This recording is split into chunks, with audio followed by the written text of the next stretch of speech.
نبي هاشمي وآله وصحبه وسلم.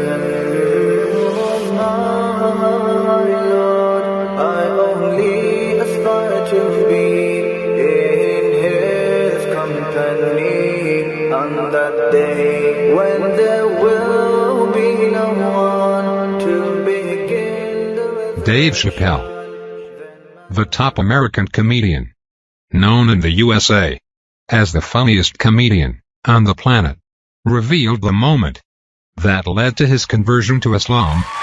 My first guest is the funniest comedian on the planet. His film, Dave Chappelle's Block Party, will be available June 13th on DVD. Please welcome Dave Chappelle! Let's start our journey to see how did Dave Chappelle become a Muslim. You're a Muslim? I am.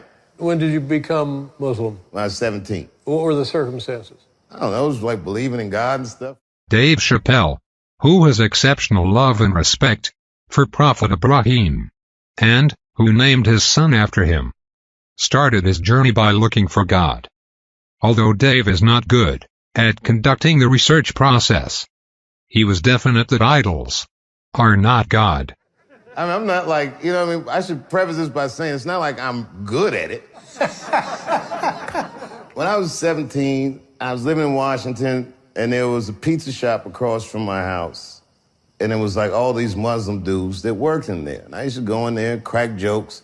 And I was a naturally curious guy, and I would ask him questions about his religion. The sense of humor that Dave Chappelle has did not stop wise Muslims from introducing and calling Chappelle to Islam. This successful dawah reminded us of Prophet Yusuf, who called everyone to God, including the inmates. And the guy was so passionate about it, it was very compelling.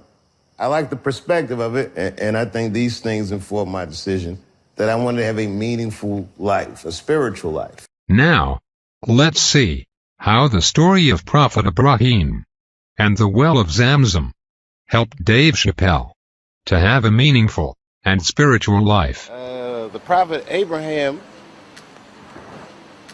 had built the Kaaba in the city of Mecca. That's that holy structure, the cube that you see everyone walking around. That is the Kaaba.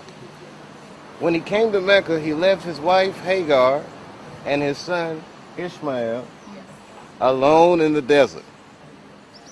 He said, "Don't worry about anything. God will take care of you." And he bounced. So I'm reading about you being Muslim, and they reference something that I was fascinated by. The well of Zamzam.